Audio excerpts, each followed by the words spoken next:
Baik, Assalamualaikum warahmatullahi wabarakatuh. Perkenalkan nama saya Ki Agus Ahmad Farhan Aziz. Jadi di sini saya akan membahas seputar tentang pengantar teknologi internet. Nah, di sini kita bakal bahas apa aja sih? Yang pertama itu ada konsep dasar jaringan komputer. Dua, protokol TCP, IP, dan model OSI. Tiga, ada domain name system atau DNS dan IP address. Keempat, ada teknologi web, yaitu ada HTTP, HTTPS, dan HTML. Yang kelima, ada keamanan internet, seperti firewall dan VPN. Yang keenam, ada cloud computing dan teknologi virtualisasi. Yang ketujuh, ada Internet of Things atau IoT. Yang kedelapan, tren terkini seperti 5G dan edge computing. Yang kesembilan, itu ada aplikasi teknologi internet seperti e-commerce dan e-learning. Nah, jadi kita bakal bakal bahas yang pertama dulu, itu konsep dasar jaringan komputer. Nah, jaringan komputer itu pada dasarnya adalah cara menghubungkan komputer satu dengan yang lain supaya mereka bisa bertukar data atau berbagi sumber daya. Contoh sederhana seperti WiFi di rumah kalian. Jadi itu sudah termasuk ke jaringan komputer. Nah, ada dua jenis utama dalam jaringan komputer, yaitu LAN atau Local Area Network. Jadi LAN ini jaringannya kecil, misalnya kayak di rumah, kantor, atau sekolah. Berbeda dengan WAN atau Wide Area Network, jaringannya lebih luas, seperti contoh kayak internet. Yang kedua, di sini ada protokol TCP, IP, dan model OSI. Agar komputer bisa ngobrol satu sama lain, nah itu tuh mereka tuh butuh bahasa yang sama, namanya itu protokol. Nah, di TCP, IP, atau biasa disebut juga dengan kepanjangannya seperti Transmission Control Protocol atau Internet Protocol. Nah, ini protokol utama yang ada di internet. IP itu untuk mengatur alamat tujuan pengiriman data. TCP itu untuk mengatur bagaimana data dikirim dan memastikan datanya itu nyampe dengan utuh. Lalu yang kedua, itu ada model OSI. Nah, model OSI ini panjangannya itu adalah Open System Interconnection. Terdapat model dengan 7 lapis untuk mengabarkan proses pengiriman data dari satu komputer ke komputer lain. Lapisan-lapisannya itu seperti ada. Yang pertama itu ada physical, contohnya kayak kabel dan sinyal. Yang kedua itu ada data link, seperti MAC address. Ketiga itu ada network, yaitu IP address. Yang keempat ada transport, atau yaitu ada TCP atau UDP. Yang kelima ada session, itu untuk mengelola sesi komunikasi. Yang keenam ada presentation untuk format data. Dan yang ketujuh itu ada application. Jadi aplikasi itu aplikasi kita yang kita gunakan seperti browser, email, dan lain-lain. Nah, OSI itu lebih ke teori. Sedangkan untuk TCP/IP yang dipakai di dunia nyata. Nah, lanjut materi ketiga itu Domain Name System atau DNS dan IP address.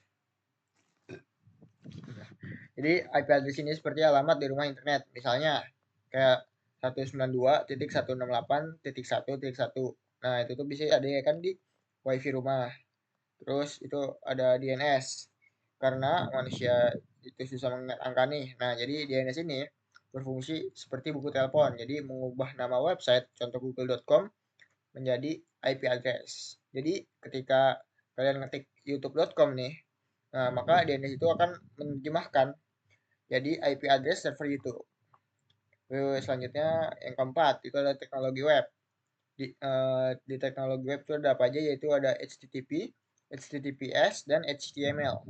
Nah, HTTP ini itu kepanjangannya Hypertext Transfer Protocol, yaitu protokol untuk komunikasi web. Dan yang kedua ini ada HTTPS, itu sama dengan HTTP, tapi dia itu lebih aman karena ada enkripsi yang menggunakan SSL atau TLS. Nah, bisa ditandai dengan gambar gembok yang ada di browser kalian. Yang ketiga itu ada HTML, itu Hypertext Markup Language. Itu bahasa dasar untuk membuat halaman web. Tanpa HTTP dan HTML, internet seperti sekarang tidak akan ada. Yang kelima itu ada keamanan internet, firewall dan VPN. Firewall seperti satpam, jadi menyaring data yang masuk dan keluar dari jaringan, bisa memblokir serangan atau akses yang tidak diizinkan. Nah, kalau VPN atau Virtual Private Network, itu tuh seperti terowongan pribadi yang aman untuk mengakses internet. Jadi data kamu dienkripsi sehingga aman walau pakai WiFi publik. Yang keenam itu ada cloud computing dan teknologi virtualisasi. Jadi cloud computing itu adalah penyimpanan data atau untuk menjalankan aplikasi di internet, bukan di komputer lokal. Contohnya kayak Google Drive, Dropbox. Nah, lalu selanjutnya ada virtualisasi. Nah, virtualisasi ini untuk menjalankan banyak sistem operasi dalam satu server fisik. Seolah-olah ada banyak server padahal fisiknya satu. Misalnya, satu server fisik dipakai menjadi server web, database, dan email sekaligus. Yang ketujuh itu ada Internet of Things atau IoT. IoT ini benda sehari-hari yang bisa kita koneksikan ke internet. Contohnya kayak smartwatch, smart TV, terus juga lampu yang bisa dikontrol lewat HP.